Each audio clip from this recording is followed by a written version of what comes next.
Hello guys, तो आ गया है आलिया भट्ट की एक और न्यू मूवी का टीज़र, जिसमें हमें भाई बहन के रिश्ते के बारे में बताया जाएगा।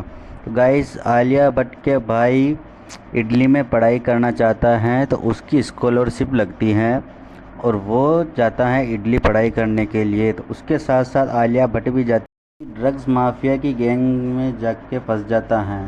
तो गाइस, तो आलिया भट्ट अपनी पूरी कोशिश करती हैं अपने भाई को बचाने की।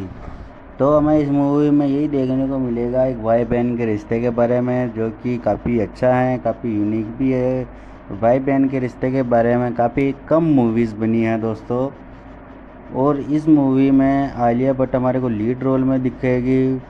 और देखना है कि आलिया भट्ट अपने भाई को बचा पाती है या नहीं। बाकी बात करें दोस्तों, तो ये आलिया भट्ट की काफ़ी उन सक्सेस मूवीज़ में शामिल होने वाली है। गंगूबाई काठियावाड़